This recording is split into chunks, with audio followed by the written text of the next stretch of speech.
मोदी से सऊदी अरब के विदेश राज्य मंत्री मिले हैं। ऑपरेशन सिंदूर के बाद बेहद अहम मुलाकात है। करीब 1 घंटे तक यह अहम मुलाकात चली।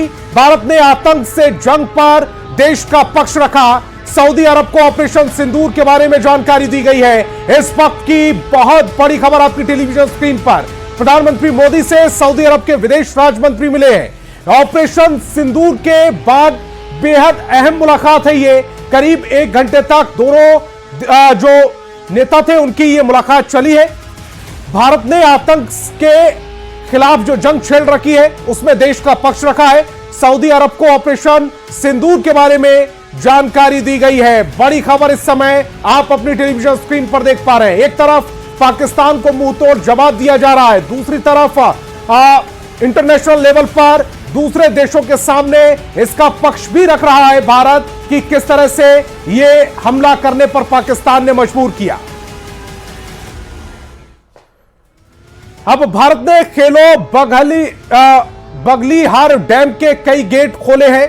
बगलिहार डैम से पानी छोड़ा गया है। अब भारत ने खोले बगलिहार डैम के कई गेट। इस वक्त की एक और बड़ी खबर, पाकिस्तान के खिलाफ वाटर स्ट्राइक भी हुई।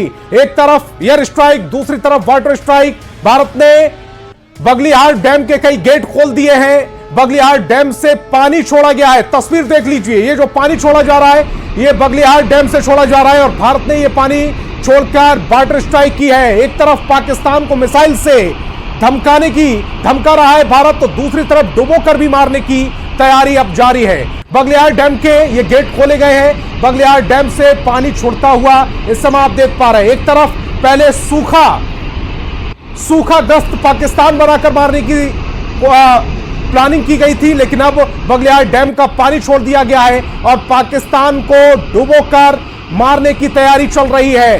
पाकिस्तान पर यह वाटर स्ट्राइक, तस्वीर इस समय आपकी टेलीविजन स्क्रीन पर है।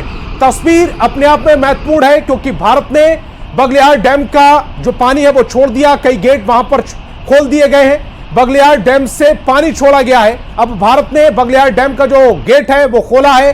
उसके बाद पाकिस्तान में बाढ़ आना निश्चित है। पाकिस्तान के खिलाफ यह भारत की बड़ी वाटर स्ट्राइक, तस्वीर भी देखते चलिए। और रिटायर्ड ब्रिगेडियर प्रवीण कुमार हमारे साथ जुड़ रहे हैं। प्रवीण जी, एक तरफ तो जो हमारे जंगी जहाज हैं वो हमला कर रहे हैं, आसमानी हमला हो रहा है, और दूसरी तरफ अब वाटर स्ट्राइक भी कर दी गई है। जो खबर आ रही है कि बगलिहार डैम है उसके गेट खोल दिए गए, यानी पाकिस्तान को डुबोकर मारने की भी अब रणनीति चल रही है। बिल्कुल सही बता रहे हैं आप। और जैसा कि मैंने पहले भी बातचीत में यह बात कही थी कि जब इस तरह से इसे अभी भी मैं फुल स्केल वॉर नहीं कहूंगा, but something like a limited war as of now, तो वैसी स्थिति में, इस आपात स्थिति में पूरा देश अपने पूरे नेट पार के साथ में तैयार रहता है और जरूरत के मुताबिक एक कैलकुलेटेड रिस्पांस देता है। तो उसमें शामिल है हमारी इकोनॉमी, हमारे इंफ्रास्ट्रक्चर, इस तरह से जो अभी बगलिहार डैम से जो पानी छोड़ा गया है, ये सब चीजें, हमारा इंफॉर्मेशन वॉरफेयर कैपेबिलिटी, हमारी नागरिकों का मनोबल, हमारे राजनीतिक दल और पूरे देश का एक तरह से support to the government and जो हमारे सेना के तीनों अंग हैं उनको, तो ये सारा चीज मिल करके एक तरह से ऐसी मौके पे हम उसका इस्तेमाल करते हैं नपे तुले लेवल पे। यह भारत यही बताना चाह रहा है, हमारे पास क्षमता है, बहुत ही क्षमता है अपेक्षाकृत पाकिस्तान के ज्यादा।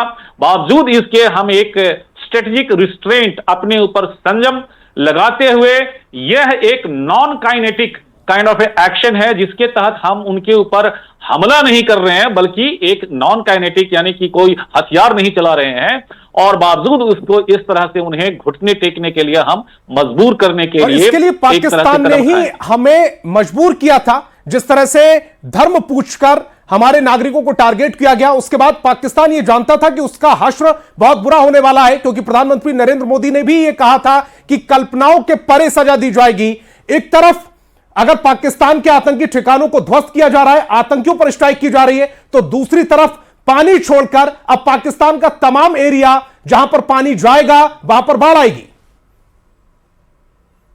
बिल्कुल, इनंडेशन प्लानिंग पहले से ही की जाती है, ये अचानक नहीं किया जाता है। बहुत पहले से, वर्षों से प्लानिंग रहती है कि कौन सी परिस्थिति में कहां पर क्या करेंगे, कैसे, और ये एक प्लान के तहत ऐसा किया जाता है। कितना क्यूबिक, कितना पानी और क्या हमें इफेक्ट चाहिए, वो सब चीज सोच समझ करके ये इनोवेशन प्लान जो हमारी रक्षा नीति के तहत में ही यह भी शामिल किया जाता है। रह गई बात धर्म पूछ करके, यह भी एक पाकिस्तान की सोची समझी चाल थी।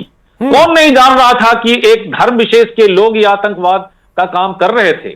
बावजूद इसके इस तरह से पूछ करके कि कौन सा धर्म है, यह एक सोची समझी नीति के तहत पाकिस्तान ने ऐसा करवाया था, ताकि न सिर्फ हमारा J&K में बल्कि पूरे देश में एक धार्मिक उन्माद पैदा हो।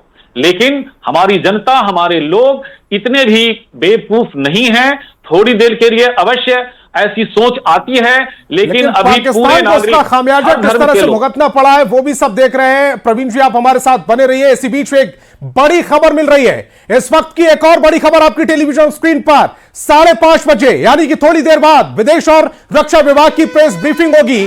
पाकिस्तान पर हमले के मुद्दे पर बड़ी जानकारी संभव है। इस वक्त की एक और बड़ी खबर 5:30 बजे, यानी कि अब से थोड़ी देर बाद, तकरीबन 25 मिनट बाद विदेश और रक्षा विभाग की प्रेस ब्रीफिंग होगी। पाकिस्तान पर हमले के मुद्दे पर बड़ी जानकारी दी जा सकती है। इस वक्त की बड़ी खबर इस समय आपकी टेलीविजन स्क्रीन पर है। समय नोट कीजिए, 5:30 बजे विदेश और रक्षा विभाग की प्रेस ब्रीफिंग होगी। और प्रवीण जी लगातार हमारे साथ बने हुए हैं, रिटायर्ड ब्रिगेडियर है। प्रवीण जी, मैं आपसे समझना चाहता हूं, 5:30 बजे एक और मीटिंग। बहुत ही अच्छी बात है और ये पहल होनी ही चाहिए। जैसे कि विदेश मंत्री और विदेश मंत्रालय के नुमाइंदे और रक्षा मंत्रालय के नुमाइंदे जो ये प्रेस ब्रीफिंग करेंगे, उसमें बताएंगे कि रक्षा की दृष्टि से जो हमारा रक्षा मंत्रालय क्या कर रहा है, और जो वैदेशिक मामलों में हमारी जो डिप्लोमेसी है वहां पर हम क्या कर पाए हैं। जैसे कि अभी आपने बताया था कैसे एक आई थिंक सऊदी के विदेश मंत्री से बातचीत हो रही थी। तो ये सब चीज जाहिर करेगा कि न सिर्फ हमारे नागरिकों को, हमारे देश को बताएंगे वो कि देखो, हमने न सिर्फ ये एक्शन जो काइनेटिक एक्शन है, उसके अलावे ये non kinetic action in terms of, अभी थोड़ी देर पहले मैं बता रहा था कि बगलिहार डैम से पानी छोड़ा गया, तो डिप्लोमेसी भी एक वैसा ही नॉन काइनेटिक एक्शन है और बहुत ही अहम, ये क्या बोलते हैं, अहमियत रखता है ये डिप्लोमेसी। इससे हम अंतरराष्ट्रीय स्तर पे अपने लिए गार्नर करेंगे, अपने लिए सपोर्ट लाएंगे और पाकिस्तान को इंटरनेशनल लेवल पर एक्सपोज करना भी बहुत जरूरी है। प्रवीण जी, आप हमारे साथ जुड़े, आपका बहुत बहुत शुक्रिया। तमाम महत्वपूर्ण जानकारी आपने हमारे साथ साझा की, बहुत बहुत शुक्रिया रिटायर्ड ब्रिगेडियर प्रवीण जी।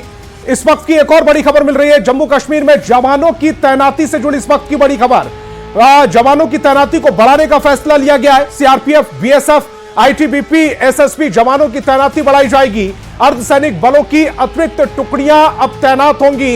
एक और बड़ा एक्शन अब देखने को मिल सकता है। जम्मू कश्मीर में जवानों की तैनाती बढ़ाई जाएगी, यह बड़ा फैसला लिया गया। सीआरपीएफ, बीएसएफ, आईटीबीपी, एसएसपी के जवानों की तैनाती बढ़ाई जाएगी। अर्धसैनिक बलों की अतिरिक्त टुकड़ियां अब जम्मू कश्मीर में तैनात होंगी। बड़ी खबर इस समय आपकी टेलीविजन स्क्रीन पर। और इस वक्त की एक और बड़ी खबर मिल रही है, भारत के हमले में मसूद मारा गया है। मसूद अजहर का भाई वो मारा गया है। ऑपरेशन सिंदूर में आतंकी रऊफ अजहर घायल हुआ है। ऑपरेशन सिंदूर में आतंकी अजहर मसूद का भाई की मौत हो गई। मोस्ट वांटेड पाकिस्तानी आतंकी अब्दुल रऊफ अजहर मारा गया है। कंधार प्लेन हाईजैक याद होगा आपको, पठानकोट आतंकी हमला याद होगा, उसका आरोपी था।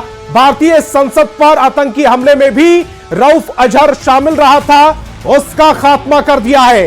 इस वक्त की बड़ी खबर, अजहर, मसूद अजहर फिलहाल रो रहा है, चीख रहा है, अपने परिवार को मिटते हुए देख रहा है। ऑपरेशन सिंदूर में आतंकी रऊफ अजहर घायल हुआ। ऑपरेशन सिंदूर में आतंकी अजहर मसूद के भाई की मौत हो गई।